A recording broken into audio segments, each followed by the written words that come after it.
Welcome to episode 4 of Capital Tycoon, the place where future billionaires come to get inspired.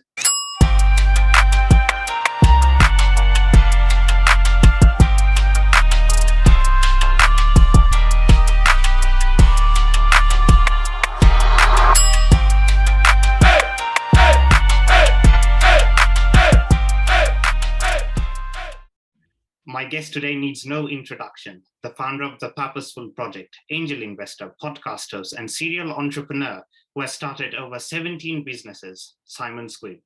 Simon, thank you for joining me today, and special thanks to Talia from the Purposeful Project for making this episode possible. Simon, pleasure. Thank you. So today I wanted to discuss particularly about the education system, because I think, in my opinion, it's broken. And I had you a few weeks ago in my Discord server talking about this, in particular education, and it was very, very intriguing. But I think it would be, your message is very valuable to, will be very valuable to the youth generation in particular. And I saw on your LinkedIn bio, it says, I want to fix the education system and help 10 million people start and grow a business of their own. So it's like, so essentially to revolutionize the school system. So Simon, my first question to you, what's your perspective on the current education system? Well, first of all, just to say, I appreciate there's lots that is good about the education system. I think, for example, a lot of great teachers are in the education system, trapped and frustrated, as I think a lot of people feel they are, but there's a lot of good there. I think what frustrates me is the overarching end conclusion of most people's education. Most people come out of school, or even university for that matter, with really one set of skills, and that's a skill to get a job that will give them experience, that will give them this life that they've been promised. And so I feel like the school system should be there to give you choice. So when you come out of school, you can either, have informed consent. You can get a job and understand the pros and cons of having a job, both financially and from a personal satisfaction point of view. And also have the tools and the skills, if you wish to do so, to start a business of your own and follow that route. And right now, the second route, be your own boss, and the ability to be your own boss, and even the idea of being your own boss isn't taught as something possible. It's almost put second to, that's what the Elon Musks of this world do. The strange ones will go and start a business of their own. The rest of us will go to university because that's the sensible and safe choice. And so I feel like there's been a lot of lies told to people, frankly, that going to university is required, and that the education of university is going to give you a better life, and that working for yourself is risky, and working for someone else is the safe, perhaps smart route to take. But that is what the education system was designed to do. It was designed not so long ago in the 1800s to basically create subservient, accepting individuals who will do what they're told and will do laborious tasks over and over again, and basically have enough of an education that they could work in Henry Ford's factory and afford to buy a car, maybe want to go on a couple of holidays, but not much more than that. Certainly not financial literacy. That wouldn't help the debt system, and so on. So yeah, my main issue is really that people are not given enough of the tools that they deserve, and education should be doing that, in particular giving people financial literacy and the ability, if they wish to start a business of their own. Couldn't agree more. I think there's just a lack of financial education in schools, and also I think school doesn't teach about purpose as well, something that you're really passionate about. And I think, definitely they should teach these things. So my next question to you, why doesn't school teach entrepreneurship?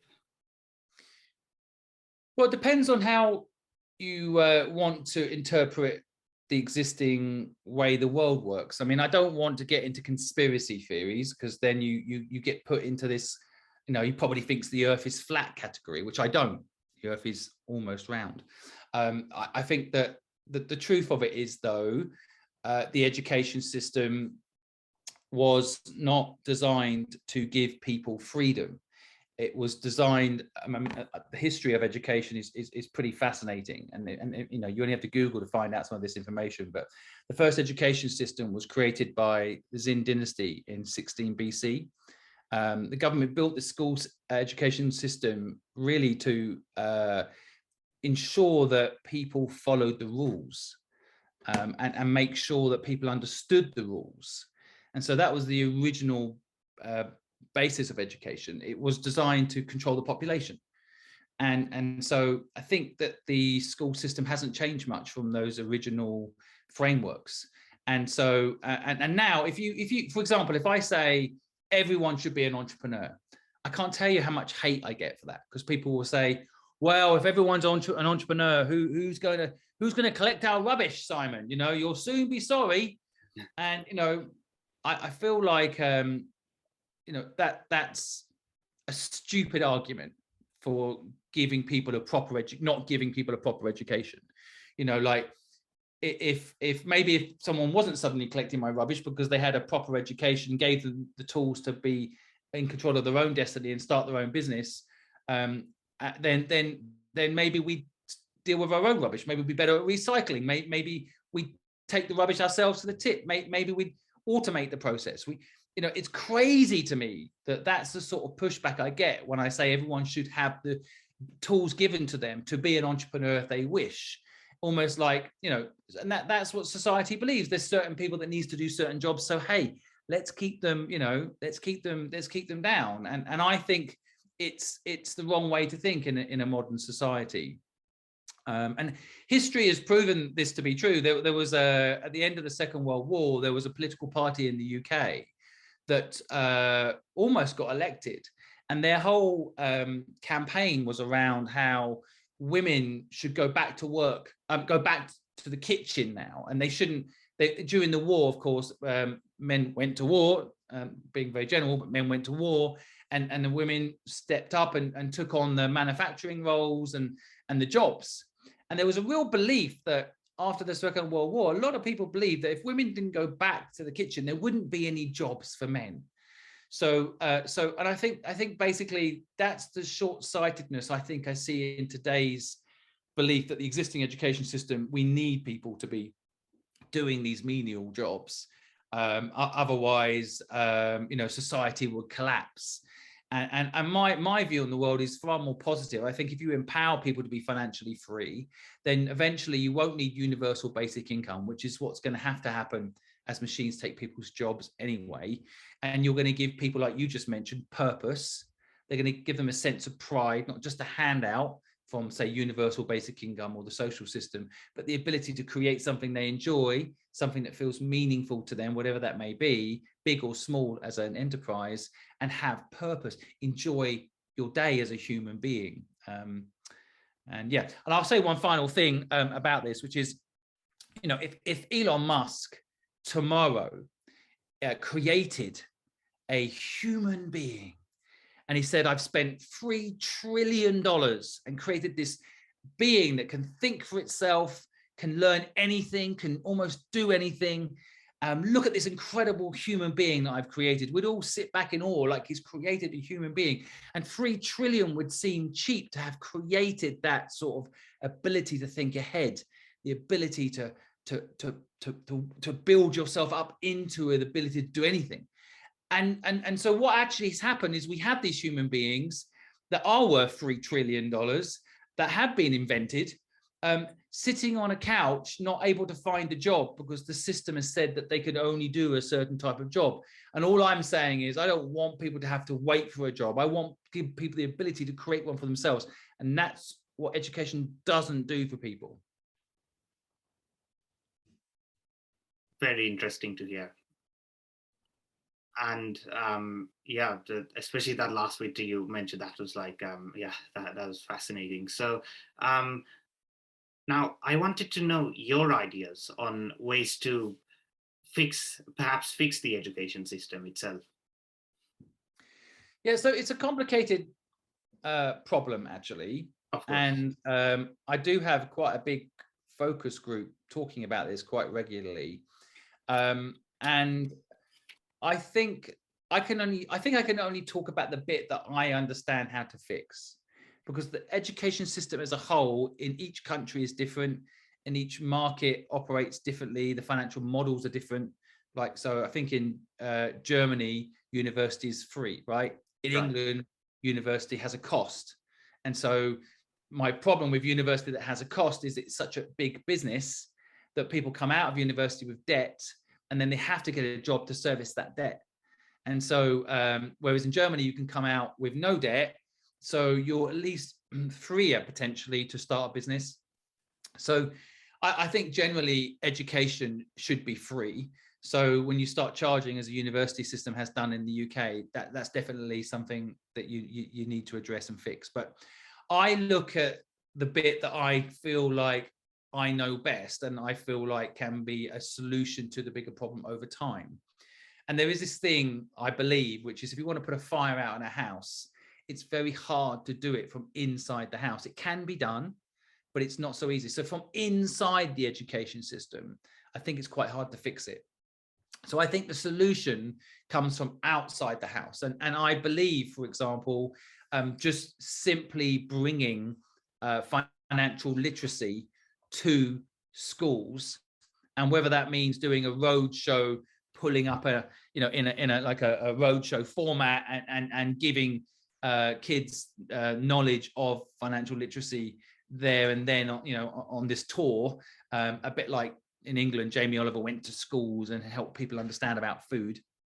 You know, like just literally turning up and having a film crew with you, recording that education, and then hopefully the whole world being able to watch it. That type of, you know, step. Alongside, I think what we're doing at the Purposeful Project is we are creating content that teaches people business.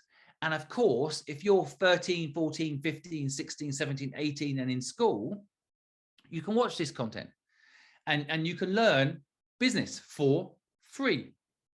And I think that, you know, so really now it's just a question of, from our side anyway, of getting that content out to people, letting people know there is a community that can help people start a business, and that you can, you are able to start a business. Everybody's an entrepreneur. And not a lot of people like this saying, but everybody is an entrepreneur. There are many different types of entrepreneurs, just like there's many different types of doctors and there's many different types of lawyers. There'll be an area that you're particularly good at. It might be accounts. It might be marketing. It might be, therefore, you know, you might be a Steve Jobs type. You might be a Wozniak type. You might be a Tony Fadell type. You might be a Simon Squibb type. There's many different types of entrepreneurs, but you're definitely an entrepreneur. And I think the first step is making people realize that, and then giving them access to the tools to learn business for free, any age. And I think as we think about that as like, okay, so once people start to believe from a young age that they're entrepreneurs, they tell their friends that they're entrepreneurs, they learn entrepreneurship, then that will hopefully flow into the school system over time naturally. But just in case, we also are regularly talking to schools saying, would you like us to send some mentors to your school to give your kids some exposure to business? And slowly but surely, you know, the school system can change. And I think as more and more people wake up to the fact that their education isn't serving them, they will seek outside the house that's on fire help. And our plan is to be that help. And, you know, even all the way through to, like, in England, again, you have things like the job centre, which, you know, if you, there's no startup centre. There's only a place you can go and get a job. So I think also changing that narrative and saying, well, your only option when you leave school is not to get a job, or your only option when you're unemployed is to wait for a job. There is another option, which is you can start a business of your own. You can create your own job, and basically making sure that that becomes an obvious norm for people is, I think, hopefully parents therefore are educated about these options. As their kids go into school, they'll realize that those kids, they can say to them, hey, going through this education system, you might not be taught another way to live, which is entrepreneurship. And hopefully those parents will then do their job and educate their children as well as the school. Yeah, I agree. I think that many children are like blinded of this opportunity of entrepreneurship because they're just taught, they're just told by their parents to be like a doctor or lawyer or engineer. But many people don't realize that there's a world beyond the traditional corporate 9 to 5, essentially. So yeah, I agree. 100%. I mean, I'll go a step further and say something controversial that a lot of people will not believe, but I think within the next 15 years, doctors will be obsolete. Really? And you only need to look at like the history of existing medical innovation. So, for example, the MRI scan. The MRI is a machine that checks what's wrong with you, right? Very thorough, very, very clear, very good at its job. That used to be done by a human feeling your body and trying to figure out what's wrong with you. Now, no one on the planet's going to a human and letting them figure out what's wrong with you, right? They use these machines because these machines get it right more than humans. And so with AI and the way cloud works, I've already seen technology that if you go and tell it your symptoms, it will tell you what's wrong with you to a near perfect score. Whereas a general doctor, again, UK stats, but general doctor in the UK gets it wrong 4 out of 10 times what's wrong with you. And in developing countries, there's been cases where, very big diseases have been happening in a village because there's no cloud collecting all this information. Everyone's been told they've just got a cold and to go home. And they go home and spread this disease. So basically, in the end, I think that machines are going to replace these jobs that people cover so much. Lawyers the same. Most of the arbitrage in a legal case should be factual. So it will make a lot of sense that the facts are inputted into a machine and the machine will make the decision. And who doesn't want to no longer deal with a lawyer? I know a lot of people that have to deal with lawyers. It's not a fun job. And so these professions that are so coveted, I think people are going to be a little bit shocked in the next 15 years how technology is going to replace those jobs. Interesting. And yeah, essentially AI replacing humans. Now, what do you think, going back to education, what do you think is the difference, or rather the distinct difference between schooling and education? So for me, schooling is a period of time in your life that you're kind of legally bound to go to a place and sit and or listen. And so it's a very, very fixed period of time, schooling. Education is a lifelong pursuit. So I've dedicated my life to learning business, to learning how business works. And I have started a lot of companies, I've invested in a lot of startups. I've had a lot of experience. I've lived all over the world, but I'm still learning every single day about business. And that's how I see the difference. I think I left school at 15 years old. I was actually kicked out of home. I had no choice but to leave school. And it wasn't until I left school by no choice format, I realized that school had not served me. It had not given me the tools to live in the real world. It didn't help that I was dyslexic, but on top of that, it hadn't taught me anything about how the world works, how to save money, how compound interest works, how I can raise money for my business, how I can buy things, how I can build things, how a brand works, how to hire people, how to promote my business, how to talk to people, even how to convince people to work with me, how to keep people motivated to be working with me, like none of these things, all of these things I needed the day that I was out of school, and I was given none of them. I knew biology, which, frankly, I'm not saying it's useless, but I'm not going to do the surgery on myself anyway. So, what I just felt I found it all pretty useless because none of it has a practical application. History, the same. I actually loved history, but there's no practical application of it. If they told me history and then how that can be applied to my day-to-day life, great. And I think there is a way to make it apply to your life, but it's not taught like that. It's taught in a very memorized way, which makes you a robot. Goes back to my earlier point. That's system today. Just make you memorize, repeat, and then you're given a task in a job, copy, paste, repeat, and so it's just prepping you for that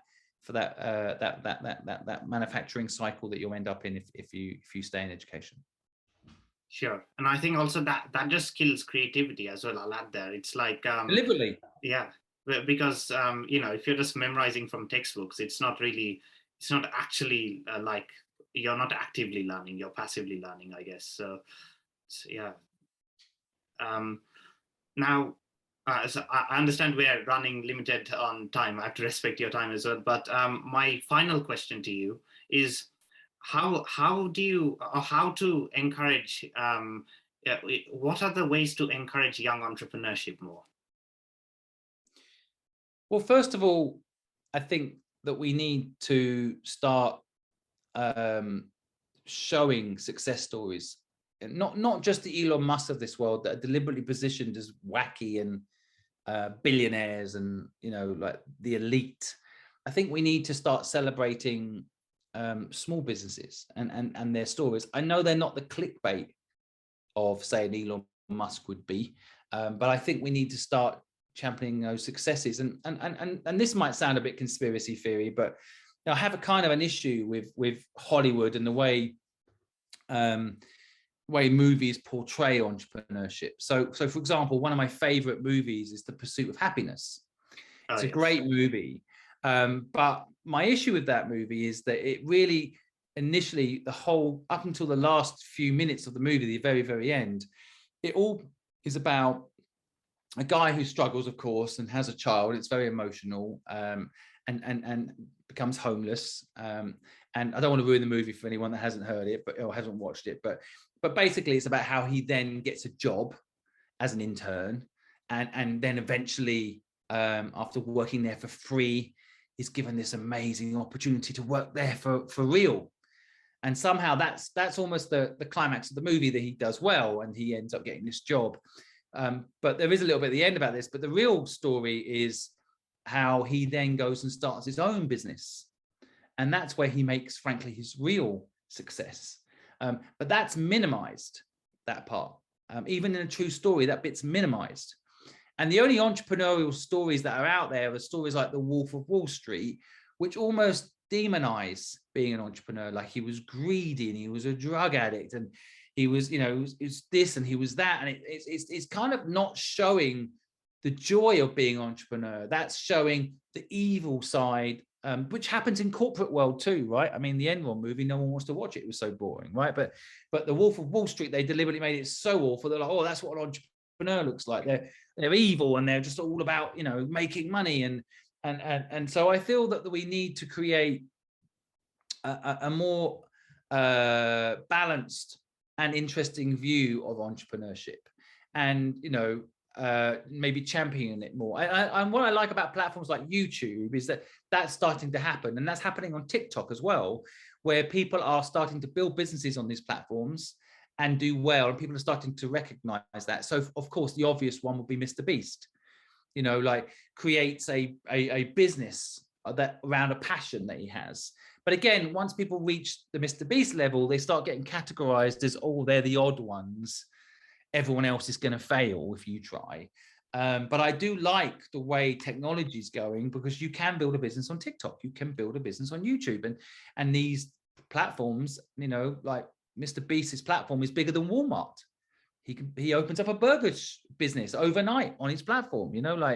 I think that's very exciting for people. So I encourage people to see social media as a good and leverage it in a good way, not consume content as much, but maybe leverage the systems that are out there and realize that this is the best time ever in history to start your own business. And I think that everybody should try it once. And I'd like to see that message pushed home a little bit more, that everybody should try it once, because what you'll find, everybody I know who's ever become an entrepreneur, within 1 year of being an entrepreneur, never wants to work for someone else again. And that tells you something. They're not telling you it was easy, but frankly, working for someone else isn't easy. What I often say to people is, it's easy to work for someone at the beginning.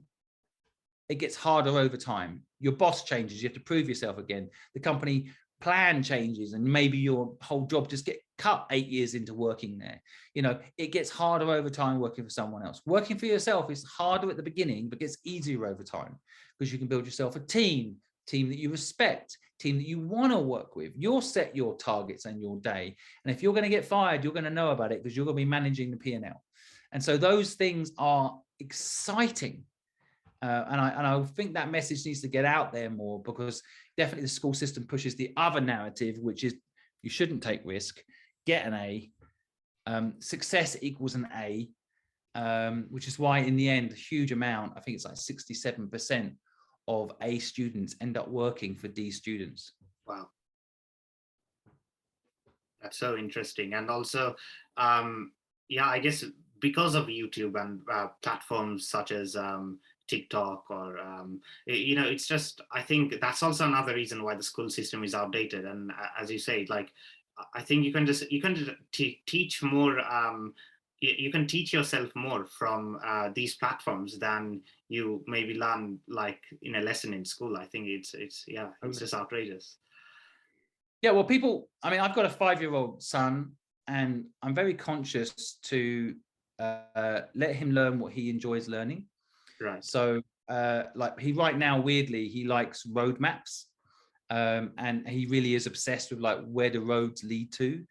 But it's interesting because all of these subjects end up like, so he'll say, how did the M25 get built? And we'll Google it, and we'll get a bit of history, and we'll figure out the economics of how the M25, which is a big road in England for anyone listening outside of the UK, you know, and how did it get built? And then we'll be talking about the economics of how people were negotiated with to get their house bought, to be able to build a road where their house was. And all of these things started with what he enjoys learning, which is about the road system, but bleeds into, because it's about the subject he likes, into history, into the economics, into all of these things. And so I think that listening to what you want to learn, as opposed to what the school wants to teach you, and then going out there and finding that knowledge and learning it yourself, is brilliant advice. And I think an answer to the education problem, again, from outside the house, a fire can be put out a lot easier by people realizing that, you know, you're responsible for your education, not the school. And yeah, without causing anarchy, I go as far as to say that, you know, I'd be happy if my son said he doesn't want to go to school and he just wants to learn stuff on YouTube about a particular subject that he finds interesting. Yeah.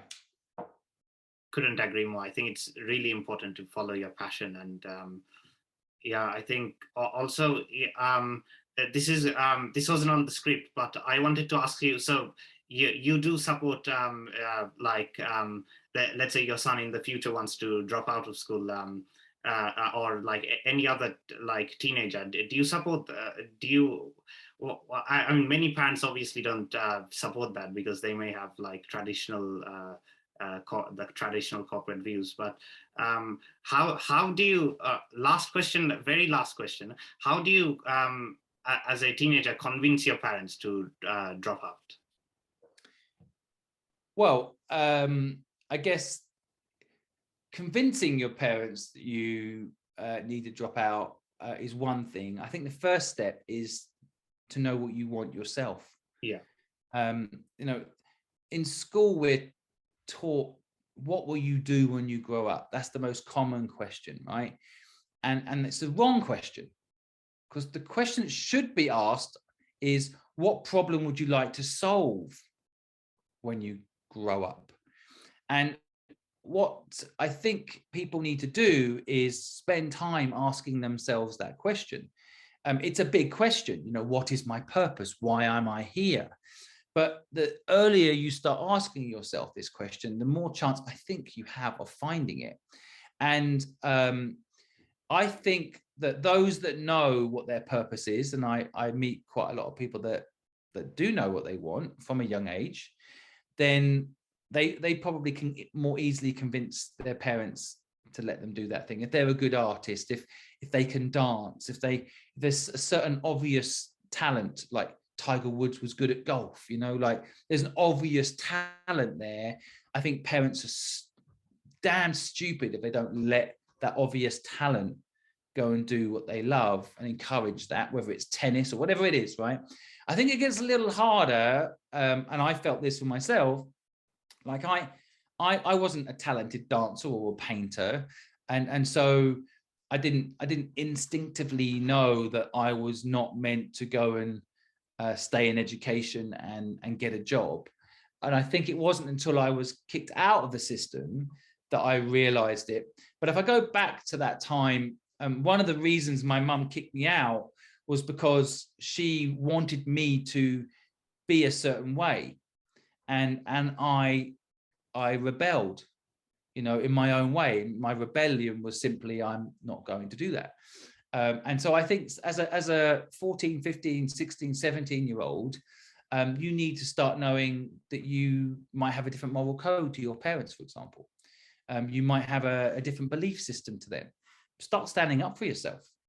Start saying how you feel. Now, that doesn't mean to say your parents, who I think, you know, most parents love their children, but most parents have also been brainwashed by the system, right? So maybe it's your job to educate your parents, especially about this waking up thing. If parents were in the school system the last 50 years, they've been brainwashed, and they're probably in a job and that's all they know. And so they just think, oh, if you have a better job, you'll have a better life. So you need to educate them that that's not true. And so I think education of parents by kids is very powerful. And if I was giving a blueprint for it, I would say, you know, be constructive about it. Don't just say, I'm not doing this. Explain why you're going to do what you know, what is it that you're going to do? And I think if you can prove that the path that you have will make you ultimately happier, I think parents will support it. And parents that don't, I don't want to be, I mean, I moved out. My mum actually kicked me out, but, you know, I wasn't willing to compromise. I felt that my belief was right, and therefore she kicked me out. Best thing that ever happened to me. I didn't think it at the time, mind you. But it woke me up. It gave me full awareness, not just partial awareness. And so, yeah, I think parents are there to help you. I do believe that. But sometimes parents themselves have got themselves trapped. I'm sure any one of your listeners, young listeners, will have parents that are trapped in a job they don't really like, to pay for the house that you live in, because they thought that would make you happy. And so, you know, cut them a break and help them out and wake them up. Absolutely. Absolutely. Simon, unfortunately, we're out of time, but thanks so much for joining on my podcast. And it was a great pleasure to have you on. Likewise, nice to chat to you. Thank you.